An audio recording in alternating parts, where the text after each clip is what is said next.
Boa noite, meu nome é Hernani Costa. Essa noite nós vamos fazer o estudo para o Núcleo de Estudos Espíritas Chico Xavier, no ANIL. Prazer enorme estarmos novamente juntos para fazer essa live, esse estudo. E hoje nós vamos falar sobre o Evangelho segundo o Espiritismo, capítulo 18, que é o capítulo com o título Muitos os chamados e poucos os escolhidos. E nós vamos falar sobre o item 16. Reconhece-se o cristão pelas suas obras, pelo seu trabalho. E eu vou fazer o preparo do ambiente, conforme solicitado, do livro Pão Nosso, Chico Xavier, capítulo 130, onde estão: Tomai sobre vós o meu jugo, e aprendei que de mim, que sou manso e humilde de coração, encontrareis descanso para as vossas almas. Jesus, do Evangelho de Mateus, capítulo 11, versículo 29.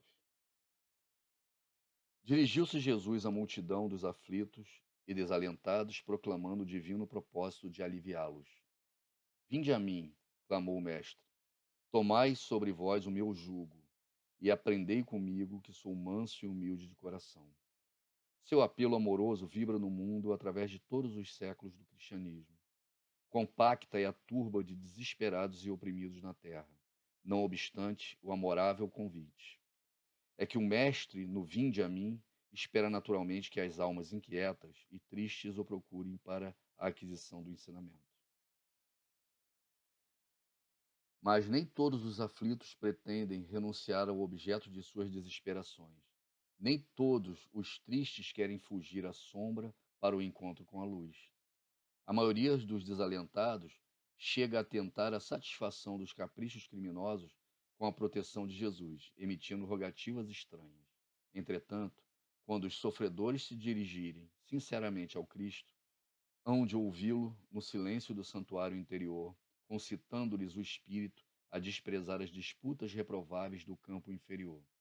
Onde estão os aflitos da terra que pretendem trocar o cativeiro das próprias paixões pelo jugo suave de Jesus Cristo? Para esses foram pronunciadas as santas palavras: Vinde a mim, reservando-lhes um evangelho poderosa luz para a renovação indispensável.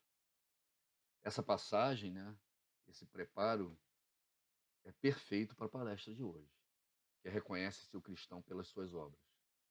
Na verdade, todos nós no universo somos espíritos criados à imagem e semelhança de Deus, fadados à perfeição. O que é fadados à perfeição? Chegaremos ao nível de Jesus, que é espírito puro, espírito que se livra totalmente das mazelas, das dúvidas, dos problemas, das dificuldades da matéria. Quando eu falo de matéria aqui no planeta Terra, a gente está falando da carne, que são tudo que os nossos 5 sentidos conseguem perceber enquanto encarnado. Isso é a matéria. Só que a gente chega no plano espiritual e continua sofrendo pelas mesmas desditas, pelos mesmos problemas que vivenciamos aqui. As ofensas, as traições, as perdas, os problemas, tudo isso nos aflige também no plano espiritual. O espírito tanto é aflito aqui, na carne, ou encarnado, quanto no plano espiritual. E o que ele diz? Jesus falou: venha até a mim que meu jugo é leve. Venha para a luz, saia das trevas. Só que nós estamos tão atormentados, tão presos às verdades da carne, às verdades da matéria, se vocês quiserem assim chamar, que a gente não consegue perceber a sublime mensagem do Mestre. E como nenhum espírito, encarnado no planeta ou desencarnado, chega ao Pai se não passar por ele, todos nós no planeta precisaremos ser cristãos um dia para alcançar essa perfeição. E aí começa a nossa palestra de hoje. O que é ser cristão? Como é que você reconhece o cristão? O cristão é reconhecido pelas suas obras, pelo seu trabalho, pela sua atitude, pela sua forma de entender a vida e justamente buscar a luz e fugir das trevas. Então vamos pedir aos espíritos superiores, aos nossos mentores, aos mentores da casa, Núcleo Espírita Chico Xavier, que nos dê a maior tranquilidade, a maior possibilidade possível de compreender essa palestra de hoje, compreender a importância de ser cristão no planeta e como ser cristão, pensando nessa evolução. Então, nós vamos começar agora no capítulo 18, muitos chamados, poucos escolhidos, e vamos para o item 16. Esse capítulo 18, ele é composto por algumas parábolas de Jesus, né? A parábola do banquete de núpcias, a porta estreita, os que dizem Senhor, Senhor, não entrarão todos no reino do céu, muito se pedirá àquele que muito recebeu. E instrução dos espíritos, dar-se-á àqueles que têm, e reconhece-se o cristão pelas suas obras. Então nós vamos direto, reconhece o cristão pelas suas obras, e depois vamos fazer um estudo, fazendo uma analogia do que é a evolução do universo, a evolução do planeta e o posicionamento de Cristo como essa estrada, como o único caminho que nos leva à perfeição. Item 16, vamos lá. Reconhece-se o cristão pelas suas obras. Aqueles que me dizem, Senhor, Senhor, nem todos entrarão no reino dos céus, mas apenas o que faz a vontade de meu Pai, que está no céu. Passagem de Jesus. Escutai essas palavras do Mestre, todos vós, que repelis a doutrina espírita como obra do demônio. Abri os vossos ouvidos, pois chegou o momento de ouvir. Será suficiente vestir o uniforme do Senhor para ser um fiel servidor? Será suficiente dizer, sou cristão, para seguir o Cristo? Procurai os verdadeiros cristãos, os reconhecereis pelas suas obras. Uma boa árvore não pode dar maus frutos, nem uma árvore má dar bons frutos. Toda árvore que não dá bons frutos é cortada e lançada ao fogo. Eis as palavras do Mestre, discípulos do Cristo, compreendei-as bem. Quais são os frutos que a árvore do cristianismo deve dar? Árvore possante, cujos ramos frondosos cobrem uma parte do mundo com a sua sombra, mas que ainda não abrigaram todos aqueles que devem reunir-se ao seu redor. Os frutos da árvore da vida são frutos de vida, de esperança e de fé. O que ele diz aqui? Que nem todo o planeta é cristão. A gente vai falar sobre isso mais na frente, né? O cristianismo, tal como vem fazendo há séculos, prega sempre essas divinas virtudes. Procura espalhar seus frutos, mas poucos os colhem. A árvore sempre é boa, mas os jardineiros são maus. Eles quiseram moldá-la de acordo com as suas ideias, modelá-la segundo as suas conveniências. Para isso a cortaram, diminuíram, mutilaram, seus galhos estéreis não dão não dão maus frutos, porque não produzem mais nenhum. O viajor sedento, que para sob a sua sombra, para colher o fruto da esperança, que lhe deve dar força e coragem, percebe apenas ramos áridos que fazem pressentir a tempestade. Inutilmente, ele pede o fruto da vida, a árvore da vida. Mas as folhas caem secas à mão do homem, tanto as manuseou que acabou por secá-las. Quantas religiões cristãs a gente viu e vê, né, com essas árvores secas, não dão frutos. Então, ela vai morrendo aos poucos porque não tem obras, né? Não tem frutos, não tem obras que reconheçam como cristãos. Abri, portanto, os vossos ouvidos e vossos corações, meu bem-amados. Cultivai essa árvore da vida, cujos frutos dão a vida eterna. Aquele que a plantou vos convida a cuidar dela com amor e ainda havereis produzir com abundância os seus frutos divinos. Deixai-a tal como o Cristo a entregou a vós. Não a mutileis, sua sombra imensa quer se estender sobre o universo. Não corteis os seus ramos. Seus frutos benéficos caem em abundância para sustentar o viajante sedento, que alcançou o seu objetivo. Não amontoeis esses frutos para guardá-los e deixá-los apodrecer, a fim de que não sirvam a ninguém. Há muitos chamados e poucos escolhidos. É que existem os que apropriam do pão da vida, como há os que frequentemente do pão material. Não vos coloqueis entre eles. A árvore que dá bons frutos deve espalhá-lo por todos. E depois procurar os que estão necessitados, levai-os para debaixo da ramagem da árvore e partilhai com eles o abrigo que ela vos oferece. Não se colhem uvas nos espinheiros. Meus irmãos, afastai-vos, pois, daqueles que vos chamam para apontar os tropeços do caminho e segui os que conduzem à sombra da árvore da vida. Essa parte é maravilhosa. Vamos fugir daqueles que só trazem problema, que só levam a gente para os tropeços, para as dificuldades, e vamos buscar os que conduzem à sombra da árvore da vida. O divino Salvador, o justo por excelência, disse e suas palavras não passarão. Aqueles que me dizem Senhor, Senhor, não entrarão no reino do céu, mas apenas os que fazem a vontade do meu Pai que está no céu. Que o Senhor dê bênçãos, vos abençoe, que o Deus da luz vos ilumine, que a árvore da vida vos ofereça seus frutos com abundância. Crede e orai. Simeão, Bordeaux, 1863. Maravilhoso. Então nós começamos fazendo um exercício do Evangelho segundo o Espiritismo, capítulo 18, que é o segundo exercício. Sempre eu começo minhas palestras assim agora. Nós, o planeta Terra, um grão de areia mínimo diante do universo. Para ser muito mais honesto, o sistema solar é um grão de areia perto da Via Láctea, que é um grão de areia perto do universo.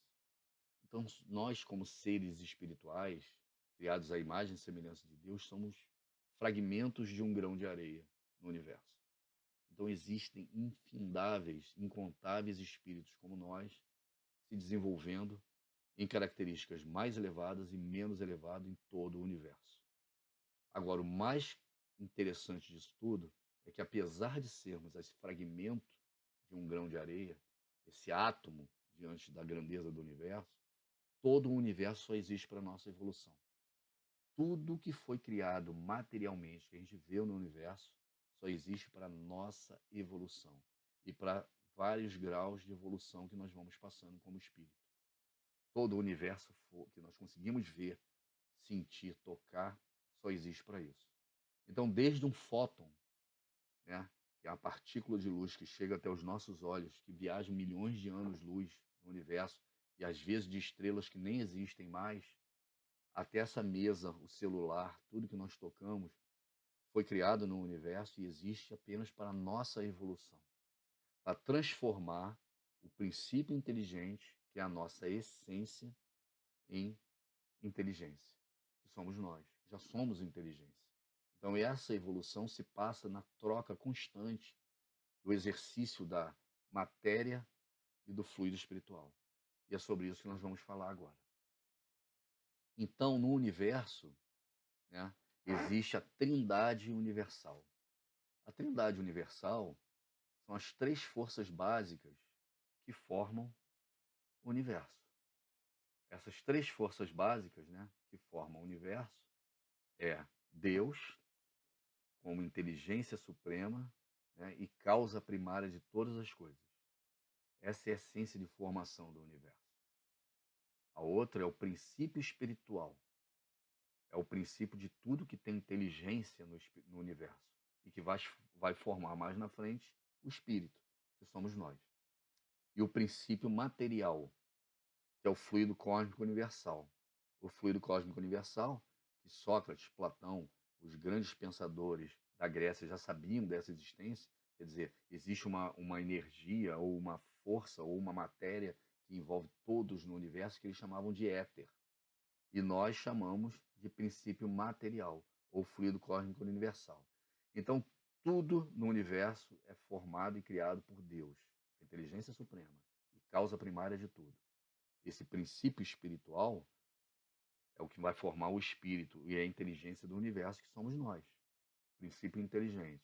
E o princípio material é que vai formar toda a matéria. Então, a essência de tudo que existe no universo que nós conhecemos é Deus, princípio inteligente, ou princípio espiritual, e princípio material, ou fluido cósmico universal. Isso é a base do universo. Independente de religião, de Jesus, do planeta Terra, da Via Láctea, isso é a base de todo o universo. E isso é a base da doutrina espírita. E por que que isso existe? O que que é essa trindade? Né? Essa trindade, ela existe, ela constitui para gerar inteligência e gerar uma forma de evolução dessa inteligência. Essa forma de evolução é a troca de mecanismos, que a gente pode chamar assim, do fluido espiritual e do fluido material. O fluido espiritual, ele utiliza o fluido material para essa evolução. uma forma mais inteligente de nós compreendermos isso é a nossa encarnação. Como é que funciona a nossa encarnação? Nós temos um uniforme, né, que eu chamo na palestra do Kardecizar, para evoluir, que é o corpo somático. O corpo somático é carbono, hidrogênio, oxigênio, azoto, sais minerais e muita água. Newton de Barros que falava isso. Então, o nosso corpo somático, o nosso corpo biológico, no fundo, ele é isso. Quando ele volta para a natureza, ele vai voltar a ser carbono, hidrogênio, oxigênio, azoto, sais minerais e muita água. É isso que nós somos. 70% inclusive é água. pH 2O, hidrogênio e oxigênio. É isso que nós vamos nos tornar. Só que nós temos um código genético aqui dentro que obriga que esse espírito, assim que encarnado, tome atitudes que esse código genético está definindo. Se eu vou ser homem e mulher, né, ou macho ou fêmea, como assim, como quisermos chamar, né, a composição biológica que a gente vai ter, uma série de características biológicas são transmitidas através do nosso código genético. E na natureza também é assim. Cada animal da natureza, desde o mais simples, unicelular, ao mais complexo que somos nós, que tem uma maior variedade de células, né, de tecidos celulares, tem um código genético. E esse código genético obriga aquela inteligência, que é o princípio inteligente, tomar atitudes que esse código genético está obrigando ele a fazer. Então, no reino animal, nós começamos a gerar essa energia, que é o princípio inteligente, né? O fluido espiritual, nos reinos minerais. Ele começa a ser condensado, compactado e trabalhado nos reinos minerais, né? E ali ainda não tem um código genético, ali é só energia. E essa energia é criada por Deus. E ela é gerada em todo o universo. Então, no reino mineral, ela está sendo compactada. O que, que é um mineral? O que, que é uma pedra? O que, que é, né? É uma matéria condensada, é uma energia condensada que vira matéria. Então, naquele momento, já começa a interação entre o princípio espiritual, o princípio inteligente, e o princípio material, condensado, que é a matéria. Naquele momento, já há uma forma de você conduzir e gerar energia através daquela matéria, que um dia ela vai buscar um ambiente orgânico, que são as plantas, os vegetais. Numa semente de um vegetal, você pega na mão, você nunca vai imaginar que ela vai se tornar uma árvore. Por isso, quando a gente está no primário, né, nas primeiras matérias, a gente vai aprender aquele truque do feijãozinho, né? Você coloca o feijão no algodão, joga água, bota no sol para ele brotar, se tornar um pé de feijão. Por que, que ele se torna um pé de feijão e não um pé de laranja? Porque tem uma energia vinda da natureza, que brota, né, e está sendo trabalhada nos reinos minerais, e ela entra dentro daquela semente, e dentro daquela semente existe um código genético. Aquela energia que até então não tem inteligência, quando ela entra dentro da semente, ela é obrigada a ter uma inteligência. Qual é a inteligência? Ela precisa transformar um feijão no pé de feijão. E como é que ela transforma um feijão no pé de feijão? Ela busca materiais na natureza, água, sais minerais, né? Se tiver na terra, os adubos, né? E ela vai, através desse material da natureza, transformar em energia, ela está se alimentando disso, para formar um ser orgânico ou um vegetal. E é assim que aquela energia começa a aprender a multiplicar células, a buscar da natureza coisas que ela precisa para a alimentação dela. E aí ela nunca mais para de fazer isso. Ela vem no reino vegetal, no reino orgânico, e vai se desenvolvendo e aprendendo, e vai crescendo, até ela ter capacidade de energia suficiente para animar um corpo. O que é animar um corpo? É ir para o reino animal. Né? O que é um teatro de bonecos animados? Aqueles bonecos que se movimentam. Então, essa energia vai no reino vegetal, aprendendo, através da troca com o reino, né, da matéria, porque o reino da matéria é que tem o código genético. E a energia, que é o espiritual, quando entra ali, ela é obrigada a fazer o que o código genético está dizendo para ela, até ela chegar ao reino animal, que é um reino superior ao vegetal. No reino animal, de novo, o código genético. O que uma aranha faz? Prepara a teia, né? Todo o código genético dela já diz o que ela precisa fazer para se alimentar. E todos os animais são assim. O cachorrinho já não busca a teta da mãe, a proteção da família. E por quê? Porque o código genético dele já diz quais são as características básicas que ele tem que fazer para sobreviver. Foram milhões de anos de espíritos e de trabalho do plano espiritual em cima daquele código genético para quando a energia entrar ali, saber o que vai fazer. E essa energia, quando entra ali, sabe o que vai fazer, no instinto animal, ganha os primeiros passos da inteligência. Então é para isso que há a troca. Nós espíritas precisamos aprender isso definitivamente.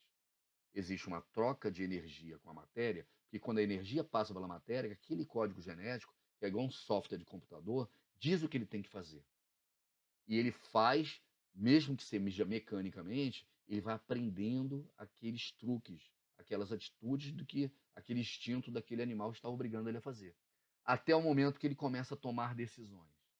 Os insetos tomam poucas decisões. Os vegetais, talvez nenhuma decisão. Mas os animais já começam a tomar. Os cachorros têm atitudes diferentes, apesar de ter o mesmo código genético.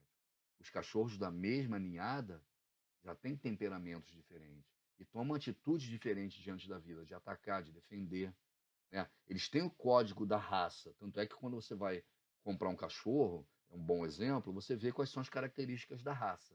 Mas mesmo com as características da raça, tem temperamentos diferentes e atitudes diferentes. Por quê? Porque aquela energia espiritual que está ali, aquele princípio inteligente que está ali, ele já começa a ter atitudes distintas diante da vida, aprender truques, adestramento.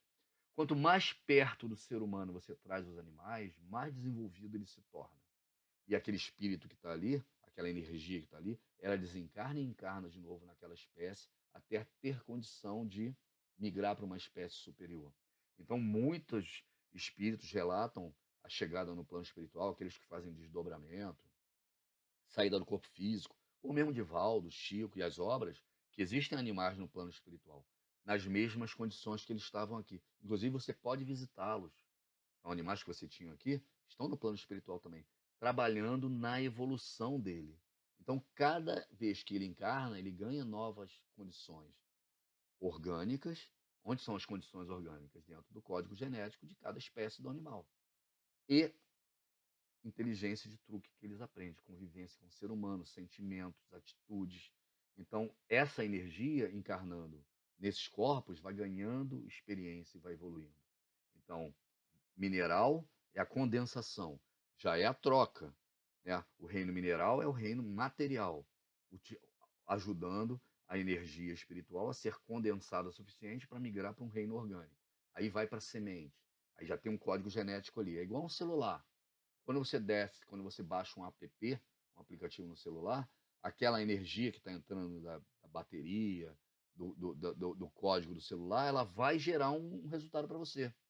Um alimento que você pede, um controle de temperatura, né? Então, um app é igualzinho um código genético de nós, do reino material.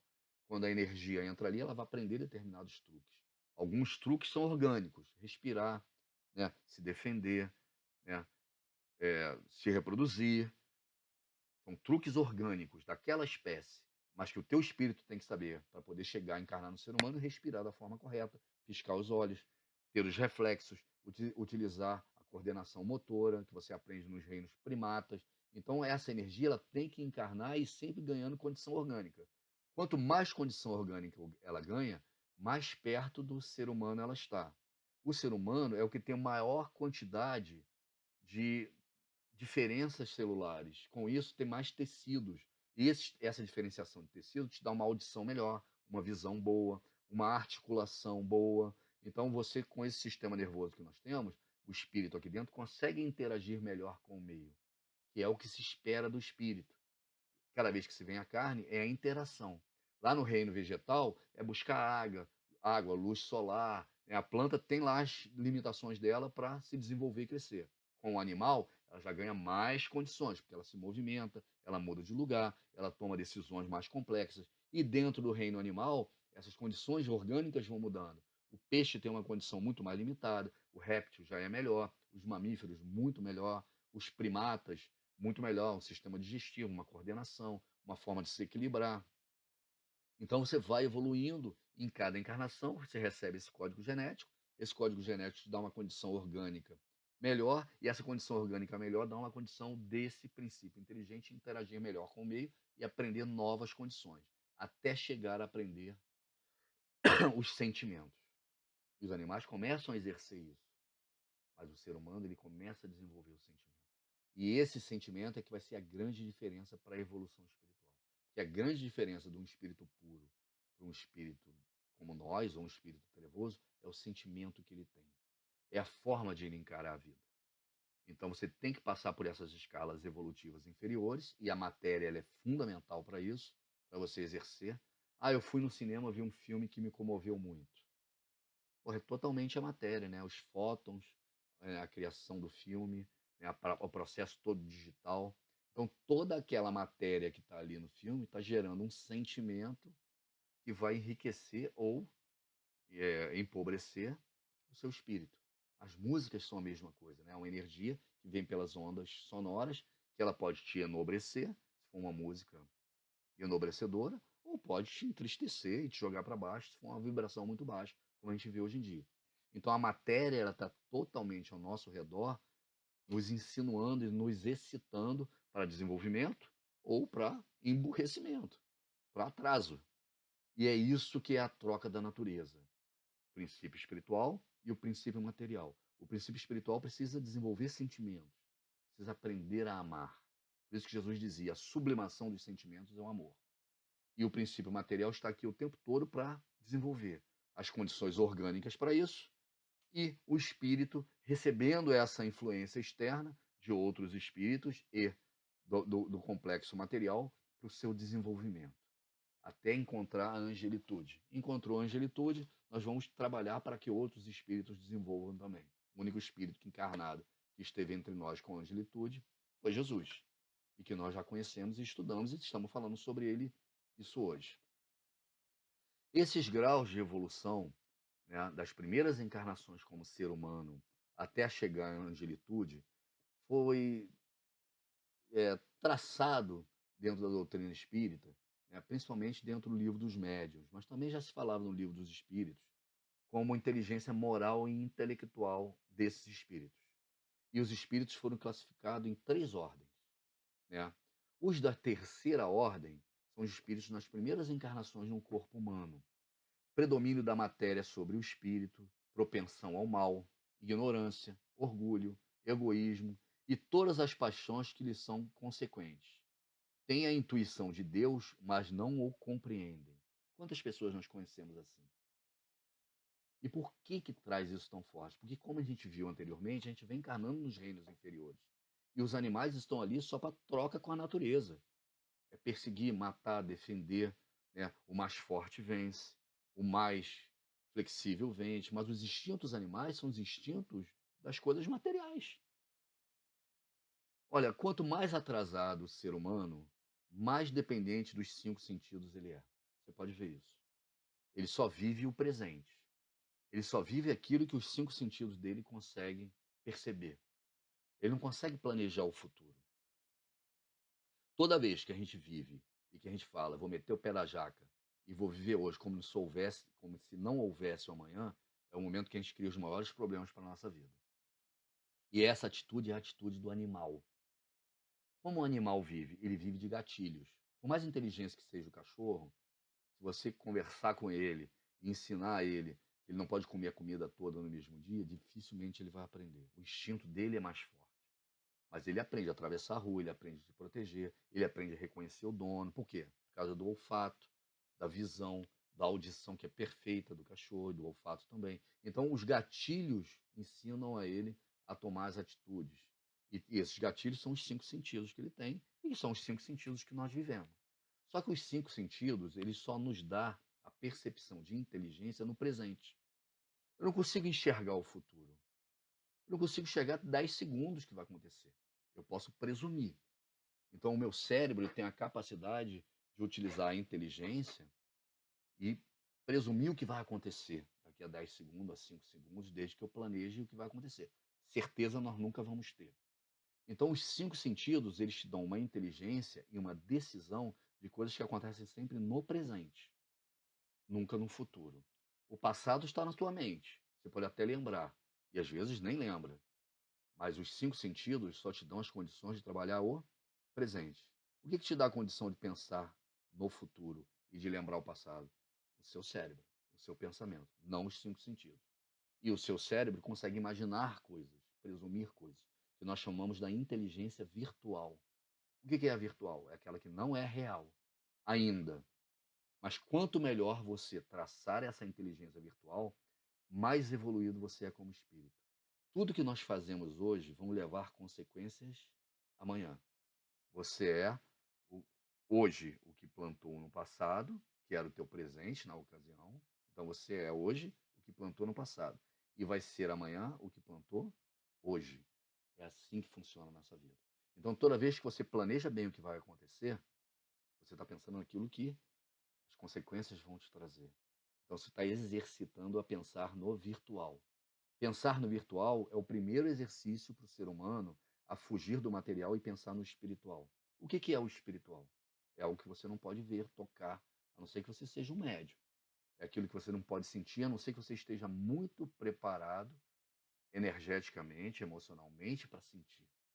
Então, esse exercício de planejar o futuro, de tomar a decisão certa hoje, pensando na consequência futura, é a oportunidade que Deus nos está dando em cada encarnação para pensar no virtual, pensar no espiritual.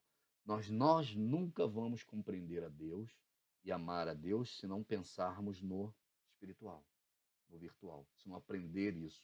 Por isso que essa terceira ordem de espírito são aquelas que estão vindo do reino animal, pensando apenas no presente, pensando apenas na utilização dos cinco sentidos, que são os sentidos do reino animal. Então, são os instintos ainda dos animais que estão prevalecendo sobre esse espírito. Egoísmo, orgulho, ignorância. Têm a intuição de Deus, mas não o compreendem. Por quê? Porque ainda não conseguem viver o virtual, não conseguem viver o espiritual. E Deus não é tocável, Deus é sentível na hora da oração, da prece, da presença. E Jesus explicava isso muito bem. Filipe, olhe para mim e veja o Pai. Filipe falou para ele: Jesus, se você me mostrar o Pai, aí eu vou acreditar em tudo que você está falando. E ele fala: Filipe, já estou há tanto tempo com você e você não compreendeu. Deus não é tocável. Eu estou aqui encarnado e por isso você consegue me tocar, me escutar e me ver. Por isso que foi tão importante a encarnação de Jesus e mudou a história do planeta. Porque nós não compreenderíamos ele se não pudéssemos tocá-lo, vê-lo, ver ele crucificado, ver os ensinamentos, escutar o que ele falou, escrever o que ele disse. E aí ele fala para o Filipe: Filipe, olhe para mim e veja o Pai. É assim que Deus é. Qual filho dentre vocês, lhe pedindo um pão, lhe dá uma pedra? Ou um peixe, lhe dá uma serpente? O Pai também é assim. O Pai quer sempre o melhor para vocês. Ele vai dar sempre aquilo que vocês precisam. Então Jesus traz esse ensinamento. Por quê? Porque estávamos repletos de espíritos de terceira ordem que estavam precisando tocar, vê-lo. Tomé também foi assim. Apesar de toda a evolução desses discípulos dele, Tomé falou: eu só acredito vendo, eu só acredito tocando nas chagas, nas feridas que eu vi ele sendo crucificado e ferido.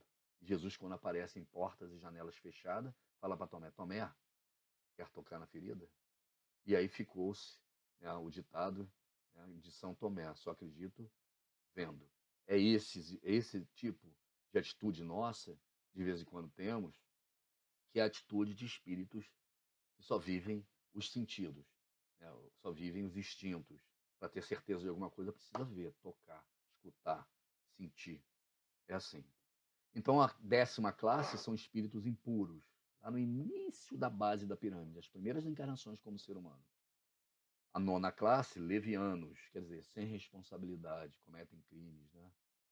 A 8ª classe, pseudo-sábios, acham que sabem de algumas coisas, mas não têm profundidade suficiente e vivem pregando, aclamando. E aí você vê né, a ignorância, a grosseria, as palavras, as atitudes desses espíritos. A 7ª classe são os neutros.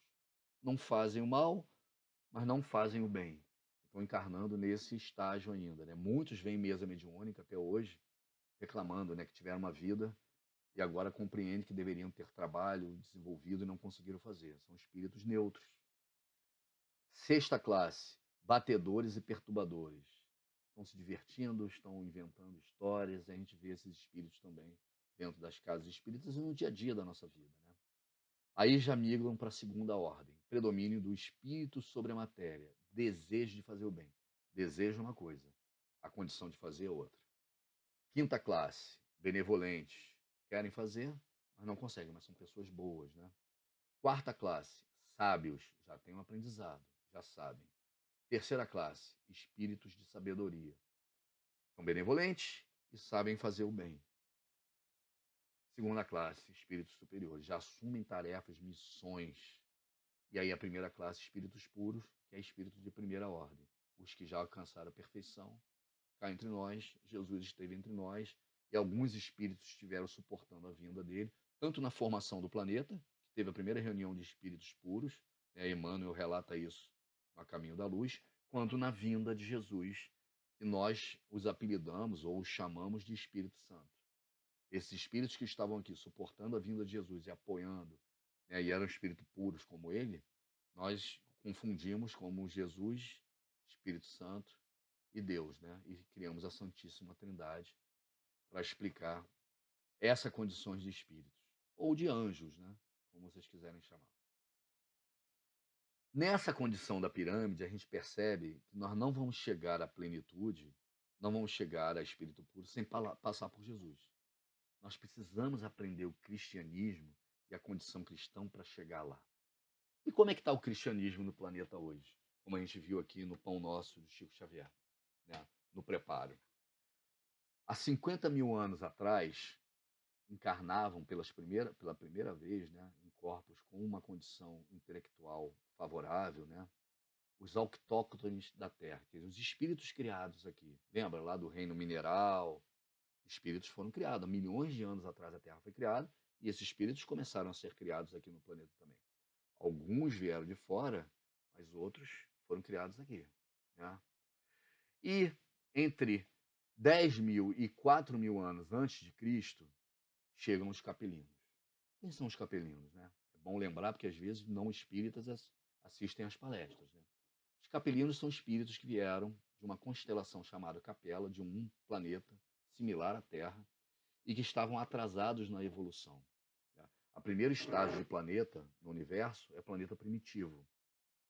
Desde a formação da Terra até a Idade Média, nós fomos primitivos. Quando metade do planeta já quer ser um espírito benevolente, já quer fazer a coisa certa, não sabe ainda, lembra da classificação, mas já quer fazer, o planeta muda de estágio e vira um planeta de provas e expiações. Provas porque você vai testar o seu conhecimento. E se você não passa na prova, você tem que pagar ou expiar, fazer uma recuperação ou repetir de ano. Então, provas e expiações é isso. Metade do planeta já quer provar que sabe, e se não passar, vai expiar. E a outra metade ainda está em desenvolvimento. É o estágio que nós estamos vivenciando hoje. E nesse estágio, quando ele migra para planeta de regeneração, já é um salto, porque todos no planeta querem fazer o bem. Ou já sabem, ou querem fazer. E aí é uma mudança drástica. Não dá para ter espírito que faz o mal pelo mal, que está aqui só para prejudicar, para atrasar a evolução. E Capela viveu isso. Uma das estrelas, um dos planetas de Capela viveu isso. E esses espíritos foram convidados a se retirar de lá, até pelo estágio vibratório e a condição de evolução dele. E aqui a Terra vai viver a mesma coisa. Por isso que Jesus dizia: os mansos herdarão a Terra. E esses espíritos vieram ajudar a nossa evolução. Grécia, Roma, Azteca, Maia, Inca, um monte de espíritos vieram e encarnaram de 10 mil a 4 mil antes de Cristo e ajudaram e deram um salto de evolução absurdo no planeta. Jesus encarnou dentro de um desses povos, que era o povo hebreu. E esse povo hebreu, que era, né, que foi escravo várias vezes na Babilônia, no Egito, etc., era um povo que tinha uma condição de conhecimento do monoteísmo muito forte. Então, apesar deles serem ainda espíritos em evolução, eles já conheciam Deus. Eles sabiam da presença de Deus. E por isso eles encarnaram naquela região e Jesus vem encarnar dentre eles. E aí uma curiosidade. Por que Jesus não é reconhecido como o Messias do povo judeu até hoje? Porque esse povo que veio de Capela tinha um outro Cristo lá. De fato, Jesus não era o Cristo inicial deles. Em Capela tinha um Cristo, que não era Jesus. Então, quando eles vieram para cá, eles vieram com a consciência de Deus e uma percepção de um outro Cristo, que não era Jesus. E Jesus vem e nasce ali porque precisava aproveitar o monoteísmo que eles tinham implantado desde Jacó, Abraão e Moisés para falar que aquele pai tinha enviado ele.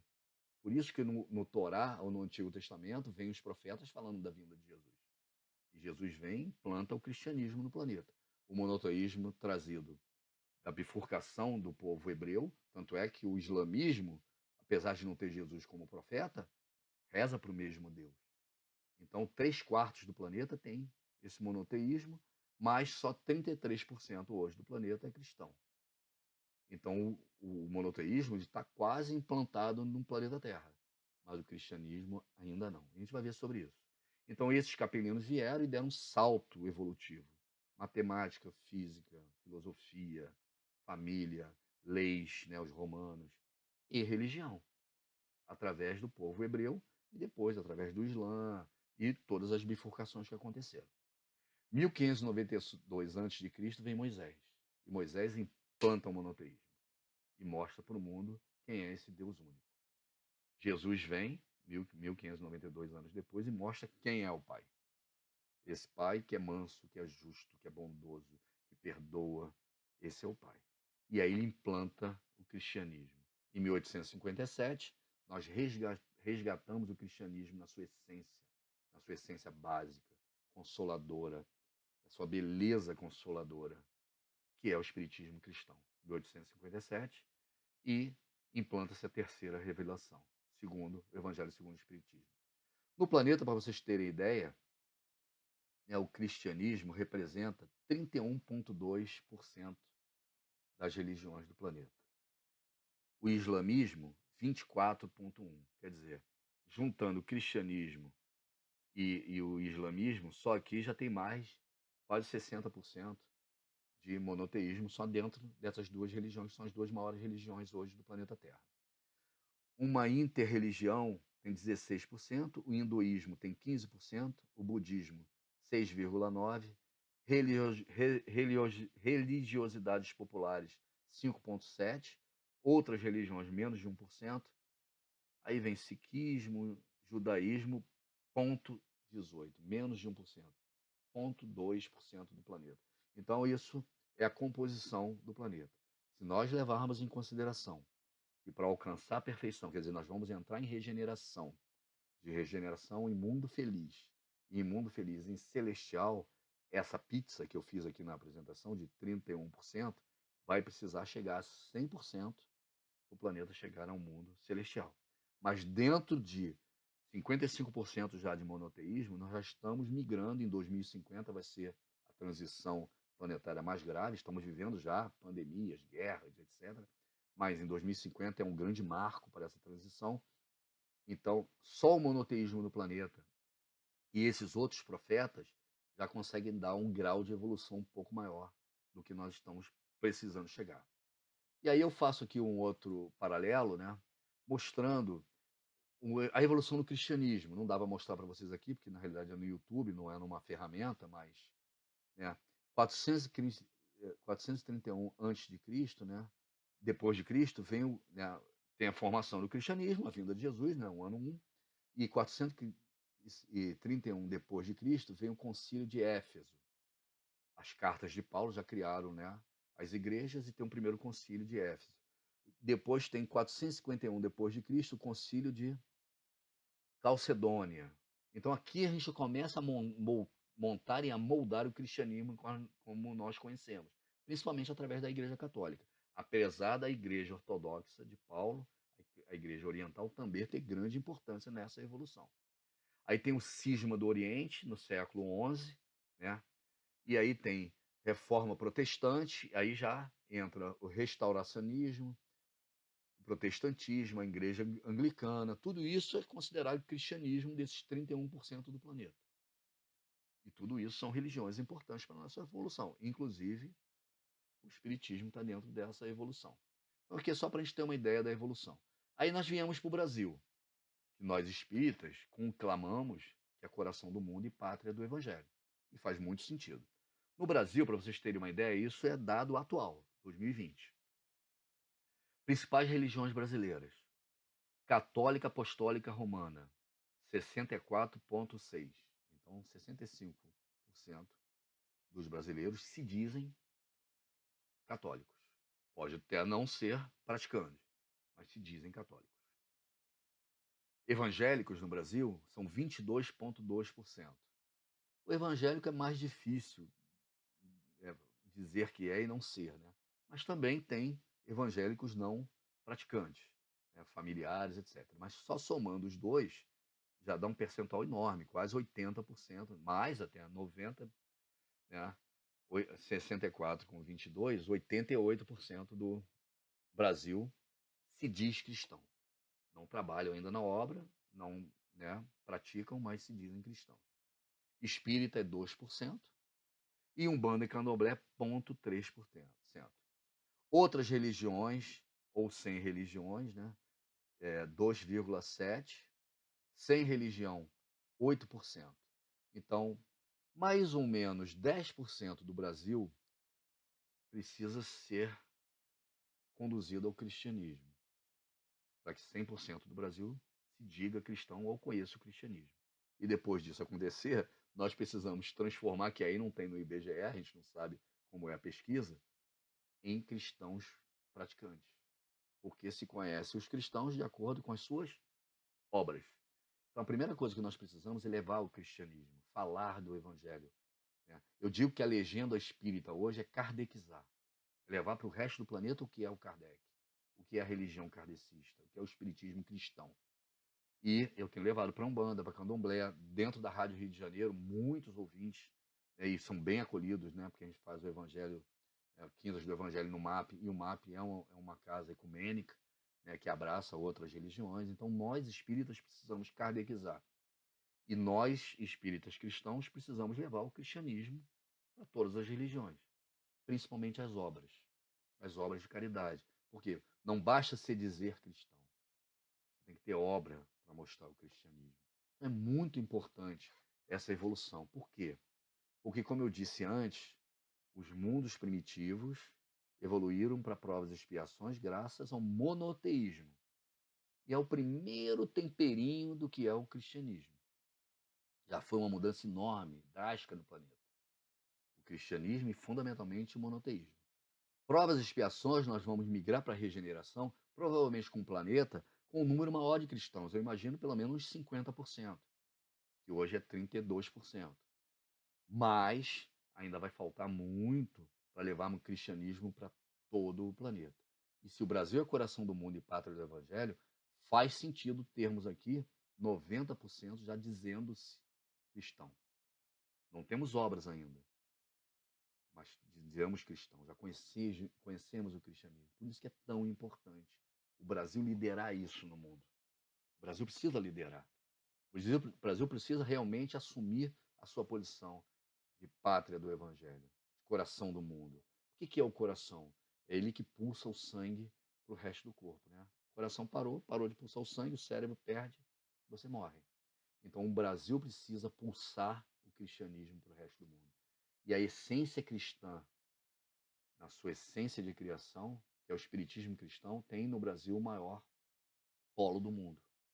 Porque aqui nós temos o solo fértil da mediunidade, das religiões afrodescendentes e indígenas, que os índios e os afrodescendentes continuaram cultivando, né, a mediunidade sem a proibição de Moisés ou sem a proibição das antigas religiões cristãs ou cristãs monoteístas, né? E isso era importante na época, porque cada vez que você recebia uma mensagem espiritual e ela te trazia uma benfeitoria ou uma vantagem material, você tornava aquele espírito um deus.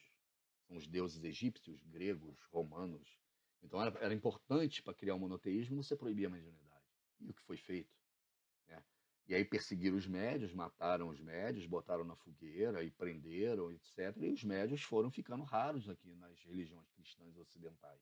Cristãs e monoteísmo, porque no islamismo também não tem. Mas as religiões afrodescendentes indígenas continuaram desenvolvendo, como a gente vê abertamente na Umbanda, no Candomblé, né, na Quimbanda, nas religiões indígenas, nas pagelanças ali, né, você está muito mais livre para desenvolver. Então, quando você recebe o espiritismo cristão de Kardec, você depende do médium para todas as informações e todas as reuniões, etc., terreno fértil é o Brasil. E graças a isso o Brasil se torna uma liderança mundial, além de coração do mundo, né? da religião cristã na sua essência máxima. Ah, nós espíritas trabalhamos essa essência máxima? Sim. Nós temos como regra básica no espiritismo: fora da caridade não há salvação. O que é a caridade? É o trabalho cristão, é o trabalho sem pretensão, é o trabalho sem esperar algo de retorno em troca, é o trabalho sem é o voluntário, é o trabalho voluntário. Então, o espiritismo cristão, nascido, criado e desenvolvido no Brasil, é essa base de desenvolvimento. E o mundo só vai chegar num planeta, o planeta Terra só chega num planeta celestial passando pelo cristianismo. E o cristianismo, na sua essência, é o cristianismo de trabalho. Então, o Brasil traz essa responsabilidade e a gente vê pelo gráfico, já que 90% são cristãos, a possibilidade do Brasil desenvolver mais rápido do que o resto do mundo é muito maior. É isso que nós precisamos fazer. Nós espíritas, né, temos a base: fora da caridade não há salvação. E sabemos que o amor é a única solução. João, capítulo 13, versículo 35. Nisso todos conhecerão que são os meus discípulos, se vos amardes uns aos outros. É a base do Espiritismo. É a base de Jesus. É a base da nossa vida. Eu já estou acabando, já passei até um minuto, mas eu lembro sempre de uma música da Maria Elza Tiscati, muito bonita. Ele diz assim no final: então dirás, eis os teus filhos, enfim, em paz. Essa é a responsabilidade de Jesus. Essa é a nossa responsabilidade como espírita. A legenda é kardecizar. A legenda é cristianizar. Não deixe de falar de Cristo. Não deixe de dar o evangelho de presente. Aniversário, Natal, batizado. O livro que tem que estar em todas as casas no Brasil é o Evangelho. Ou segundo o Espiritismo, ou a Bíblia, ou só o Evangelho. Não importa. Todas as casas precisam dessa luz e dessa proteção. E eu peço aos mentores, aos espíritos amigos, aos nossos benfeitores, aos nossos amigos dentro da Casa Espírita, aqueles que preparam essa palestra e que fazem ela presente, que me cobram ela maravilhosamente todo mês, que eu acabo esquecendo, então em cima da hora vem a cobrança. Agradeço a todos vocês e que os mentores de vocês continuem protegendo, dando saúde, paz, tranquilidade, para que a gente continue cada vez mais cristianizando e kardecizando, que é essa nossa responsabilidade como espíritas cristãos no Brasil de Ismael, que é coração do mundo e pátria do Evangelho. Não tenho dúvida sobre isso. Os índices, a matemática, o IBGE comprova essa passagem de Humberto de Campos. Um beijo a todos e até a próxima.